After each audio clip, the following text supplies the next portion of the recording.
What is going on, people? This is John of Pibney back with another sports reaction.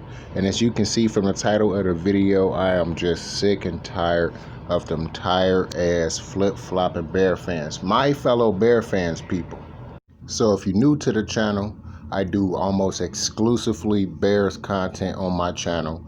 I also do videos from my past boxing matches in the past, and I also plan on doing more in the future. And I also do other boxing matches like Mike Tyson versus Roy Jones Jr., Deontay Wilder versus Tyson Fury, videos like that. And I plan on making more of that type of shit in the future. But right now, the popular opinion is the goddamn Bears fans. What the hell is wrong with most of you people? I really just don't get it. How ungrateful are you Bears fans? How ungrateful do you have to be that you want your team to tank that bad that you are pissed off that your team is in the playoffs? You know what's funny? That the Giants won 6 games and they considered their season a success because of the amount of games that they won before that. Washington football team, who is now in the playoffs, that is the divisional champs at 7-9, they have a successful season. Guess what? Their fans are cheering. But not us Bear fans. It's too many times that I've gone through the comment sections. I've been looking through all through and mostly I see is hate. Hate. Even when the Bears was on that 3-game winning streak that got them back in the playoff picture in the first place, all I saw was hate. Oh, they playing the worst teams. Guess what? The Packers have played those same teams. The Packers had the exact same schedule as the Bears. And those same teams that they played, they struggled against, that the Bears actually wind up putting up more points against. They actually struggled. They had close games against them. They had very close games against most of them. Against the Jaguars, the Bears beat them badly. Last time I checked, didn't the Packers have a close game against them? Then the Jaguars almost beat them. I could have swore. But you Bears fans is unhappy that this 8-8 team that could have easily won maybe 2 or 3 more games this season, and just the play did not swing their way. That's what an 8-8 team usually is. 8-8 team is a team that was 1 or 2 plays away from either having 10 wins or 11 or 12 wins.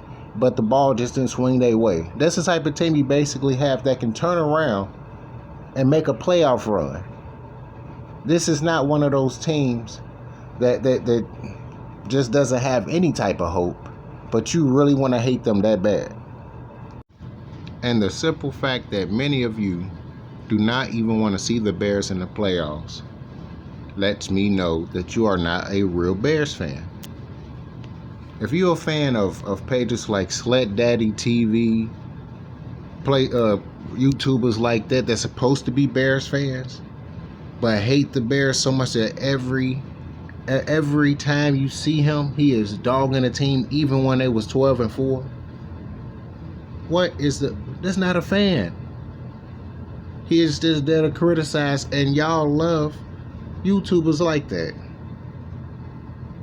Now, I don't like YouTubers that just put out roses and ponies every motherfucking time, because I'm not that type of person either. I'm gonna tell it like it is too. But are you serious though? You really gonna hate the team to a point that you rather for them to tank?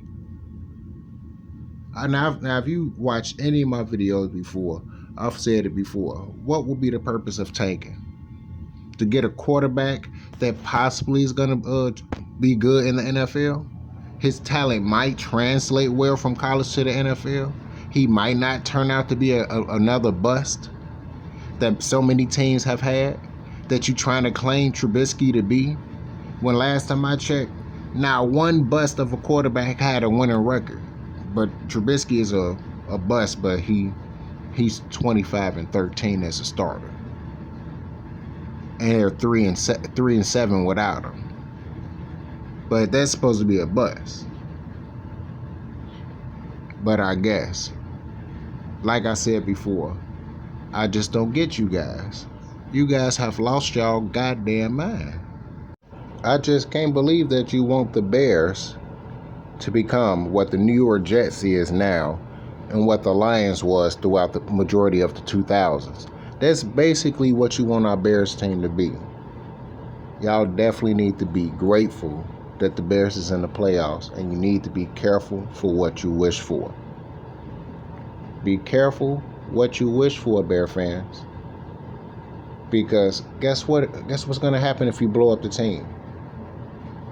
You're going to see 3-13s, 1-15s, 4-12, 6-10s. You're going to see that for the next decade, possibly, maybe longer, before the team finally gets it through their head that, oh wait, that it didn't work for any other team. Maybe we should just, draft a quarterback or draft whoever and hope that he turns out right, and then try to build around his skill set. Much like basically that we got now with Mitchell Trubisky. Build around his skill set that he has now, and in the offseason continue to help him with the things that he is not good at. That's how you continue to build a very good quarterback. How you think most of these quarterbacks did develop? Not all of them just came straight into the league right there. They had to work at it. You get once in a lifetime type of players like Patrick Mahomes or Aaron Rodgers. It takes time for certain guys to get it together, like Drew Brees throughout his career, like Tom Brady throughout his career. And those guys are some of the greatest of all time. I'm not saying that Trubisky is going to be the greatest of all time. I'm just saying, like I've said before, he is the best quarterback for our Chicago Bears. So y'all definitely need to get off of him when it come down to that. And then now, when it would definitely come down to the defense, the thing that definitely throw me off is that y'all saying that, oh, Khalil Mack stealing money, Eddie Jackson stealing money. How? I really want to know how. If I go back in any of the old highlight videos, anything like that, I'm pretty sure I see majority of you guys saying, oh my God, Khalil Mack is getting held to death. He wasn't getting held so much. He have about 2-3 sacks in this game. There was about 2 or 3 games that was like that. And he still ended up with 9 sacks. Yeah, the Pro Bowl a joke. It's not like it used to be. But he still made the Pro Bowl. So that's why I'm like, what the hell are y'all talking about? How is Eddie Jackson all of a sudden not worth the money after what he did his first 3 seasons? And earlier this season, about 2 or 3 interceptions was taken away from him, and they was returned for touchdowns. Yeah, he has regressed along with the defense throughout the second half of the season, but like I said before, this defense was out there so goddamn long those first 8 games. They already played 16 games by the time it was the second half of the season. They basically in overdraft. They've been running on fumes. So how's you not expecting that? How's you continuously expecting the defense to keep doing that? But now they overpaid. Now they got paid. But beforehand, they was dominating. The only one that I've actually criticized more than anything, and that was Robert Quinn. But found out he had an injury for I don't know how long, and he just been playing through it. And still, he was getting held to death. So, Bears fans, if you know all of this that I'm speaking of, how can you even say any of those criticisms about this team and the simple fact that they still made the playoffs? And that's not good enough for you? Knowing that it's been worser teams that has made the playoffs than the Bears that has made noise in the playoffs? Have y'all forgotten about the 7-9 Seahawks when they still had Matt Hasselbeck and they had the beast running back and he ran through that Saints defense and he ran it all the way in for a touchdown? Have y'all forgotten about that? And teams before that had about the same record as the Bears, between 9-7, 8-8, and 7-9. Last time I checked, teams that got a record in between that, they 6-1 in the playoffs. So it's already showed before, like I mentioned before, that those 8-8 teams is usually teams that could have easily been 10-6, 11-5. Just those few plays did not swing their way, and that's the reason why they ended up 8-8. Those teams have gone on to have success in the playoffs. They may have not always gone to the Super Bowl. Some have. Some made it to the Super Bowl, yes. I'm not saying that this Bears team is going to be able to do it. But all I'm saying is you should at least be cheering for your team. How can you not cheer for your team? Any other team make it to the playoffs, no matter how they got in, most of the fan base, if not all the fan base, is going to be happy. I see majority of our fan base being pissed off. Oh, y'all should have tanked. This team is terrible. How? I'll let you know right now, if this team plays one more season together, they're going to ball out again, just like they did in 2018. You know why? Because the offense will be more cognate, and that's going to give that defense a chance to rest. They had no rest that first 8 games. Now, if you watch the games just like I have, you know exactly what the hell I'm talking about. If you played football, doesn't matter if you played at the lowest level or you was a pro. If you played football for a long period of time, you know exactly what I'm talking about. If that offense if you've been on a terrible team with a terrible offense and you always on that field almost every goddamn game. And then right after that, you got to go to practice the following week. That shit don't feel too damn good, do it? Now imagine how they feel playing at the highest level of competition, and they stopping the best teams in the league constantly, some of the best offenses. You're gonna be burnt out by the time you hit the second half of the season if your offense is not putting up points. 16 points the first 8 games, of course. Come on now. And you telling me y'all don't see this too? But because you so focused on the narrative that the media put out there, and I know that a lot of you are focused on that narrative that the media put out there. That's the reason why you say those comments that you say. It's not your fault. You easily manipulated. You have to be. If you're not already thinking the way I'm thinking right now, I possibly could easily manipulate you if you don't have a brain. Especially if you're following what the media are putting out there now. When half the time they don't even know what the hell they talking about. And you know what's crazy about that? I'm going to go back once again to 2017 because it seems like enough of you have not heard it yet. Mitchell Trubisky was one of the highest projected quarterbacks. He was damn near higher projected than Deshaun Watson, and he was definitely higher projected than Patrick Mahomes. And no one knew that Patrick Mahomes was going to be this type of quarterback. Because if that was the case, not even the Bears would maybe pick him up. The number 1 pick would have picked him up. I forgot who the fuck was the number 1 pick in 2017, but they would have picked him up because he was just that damn good. So that's why I'm like, what the hell are y'all talking about? Last time I projected, Trubisky was higher projected as a quarterback over with most analysts over Deshaun Watson, because I watched the whole draft process all the way through, and a lot of you did too, because you was definitely wondering who was going to be the next quarterback for the Chicago Bears. Now I'll admit, when the Bears drafted him, I was like, who the fuck is he? I ain't never heard. Who the fuck is Mitchell Trubisky?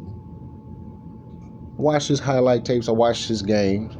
I was like, okay, maybe a year or two, if he on the bench, if they keep a cognate quarterback in front, he can learn. Nope, he get thrown right in because, Mike Glennon. It's Mike Glennon. And this kid get thrown out there and he plays to the best of his ability in 2017. I've mentioned this before if you watch any of my previous videos, like I've said multiple times in this motherfucking video. Played his heart out, kept us in multiple games in 2017. Of course, 12-4, 2018, kept us in a lot of games in 2019. And if he'd have played the whole season this year, we most likely have 10 games. And most of us is now you're having this conversation 9 times out of 10. I'm not even making this motherfucking video. So, as I've said before, you need to leave that fucking man alone, because it is not his fault that the Bears missed in the draft and drafted him over Patrick Mahomes. Now, honestly, he's not that far from Deshaun Watson. He just got worse decision-making skills, which he can improve on in time. Now, every quarterback develops super fucking fast. Or, y'all forgot about that with the type of quarterbacks we had in the history. So far, it seems like he's somewhere around the same thing as Cutler, maybe higher. I'm gonna say higher than Cutler.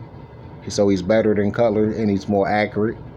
Most accurate quarterback that the Bears got. So it's like, yeah, that's crazy for y'all to be acting like that. And I just really just don't get y'all. So for everyone that all of a sudden that just want to act like you are expert and you can just say, oh, hindsight 2020, oh, they should never pass up on Patrick Mahomes and Deshaun Watson. Fuck you. Fuck yo. I know everything looking ass up out of here, because clearly you didn't know either. Now, clearest pick was Deshaun Watson, but like I said before, like everyone else know, most analysts graded Trubisky high as the highest quarterback in the draft that anyone should draft, have the best upside and everything. They said all the right things about him. How can you not take the highest projected quarterback in the draft, regardless of what whoever did in the draft, or did prior to the draft, to be more subtle with it? If he the highest projected quarterback, ain't you gonna take him? If they say, oh, he got the highest upside, you know he fast because you seen him do it. You seen him make some plays here and there in college. I watched him briefly in college. I watched him more after he got on the Bears. So that's all I got to say about that. But anyways, getting back to the Bears team as a whole, do you know how rare this feat is for a lot of you Bears fans? A lot of you was probably born around 98, 99, 2000. So that means you probably only seen, 3 times the Bears been in the playoff your whole entire goddamn life? And that was the 2006 Bears team, probably 2005. And then right after that, 2011, 2018. So 3-4 times possibly that you seen it and vividly remember it. This is now the 5th time for you. I've seen the Bears in the playoffs from based on my memory, even though the Bears did make it throughout the playoffs in the 90s, last time before 2001, 1995. But the only memories I remember was 2001, 2005, 6, 10, then right after that, 18, and now. The 2010s, it's 3 times in 10 years? That's kind of rough, don't you think? 3 times in the 2000s? That's 6 times in 20 years. Are you kidding me? And you telling me that that's not good enough? You still not happy? You still not happy? 3 times in 10 years of the 2010s of this decade for the Bears. 3 times the previous decade. And you telling me you upset that the Bears made it to the playoffs, that they should have tanked. Y'all despicable. You are very despicable. And I just don't get you guys. So for my real Bear fans out there that I know that's going to be cheering our team to the end, Man, I already know you happy just like I am that the Bears made it to the playoffs. We just pissed off at the fact that we just didn't beat the Green Bay Packers. But with the path that the Bears is taking now, if they do beat the Saints and they do beat the Rams, the Bears do get that third and final rematch against the Packers, and this time it'll be in a NFC title match, a rematch from 2011, the last time the Bears even made it that far. So just imagine that. But this is John of Pimney back with another sports reaction. And before I end this video, just share it. Send it out there. Let it be known by them flip-flopping ass Bear fans. Let them know that, yeah, we do see you. We see y'all out here. And y'all just very goofy out here. But that's for the end of the video, people. Alright now. Peace out and go Bears this Sunday.